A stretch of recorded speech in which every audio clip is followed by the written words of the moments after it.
প্রচন্ড গরমে কলিজা ঠান্ডা করা কাঁচা আমের আম পান্নার সহজ রেসিপি আজ আমি আপনাদের সাথে শেয়ার করব। বর্তমানে প্রচুর গরম পড়েছে, আর এই গরমে ঠান্ডা ঠান্ডা শরবত খেতে কিন্তু ভীষণ ভালো লাগে। আর সেই শরবত যদি হয় কাঁচা আমের আম পান্না, তাহলে তো আর কথাই নেই। তো চলুন দেখে নেই কাঁচা আমের আম পান্না খুব সহজেই কিভাবে তৈরি করছি।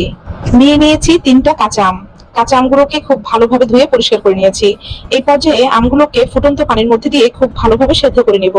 আম সেদ্ধ করে নেওয়ার জন্য ঢাকনা দিয়ে ঢেকে চুলার হিট মিডিয়াম হিটে করে দিব। যতক্ষণ পর্যন্ত আমগুলো সেদ্ধ না হয় ততক্ষণ পর্যন্ত আমগুলোকে এভাবেই কুক করে নিব। ফিরে আসবো আমগুলো সেদ্ধ হয়ে যাবার পর। কাঁচা আমগুলো খুব ভালোভাবে সেদ্ধ করে নিয়েছি। দেখতে পাচ্ছেন কাঁচা আমগুলো ফেটে গেছে। তো এই পর্যায়ে আমি কাঁচা আমগুলোকে ফুটন্ত পানি থেকে তুলে নিচ্ছি। সেদ্ধ করে নেওয়া এই কাঁচা আমগুলোকে খুব ভালোভাবে পুড়িয়ে নিব। তো চুলার উপরে একটি স্ট্যান্ডের মধ্যে সেদ্ধ করা আমগুলো দিয়ে দিলাম। সেদ্ধ করে নেওয়া এই আমগুলোকে খুব ভালোভাবে পুড়িয়ে নিব। তো আপনারা চাইলে এটাকে স্কিপ করতে পারেন, তবে আমগুলো যদি পুড়িয়ে নেন তাহলে শরবতটা খেতে কিন্তু খুব ভালো লাগবে। তো দেখতে পাচ্ছেন আমি খুব ভালোভাবে আমগুলোকে পুড়িয়ে নিয়েছি। তো আমগুলো খুব ভালোভাবে পোড়ানো হয়ে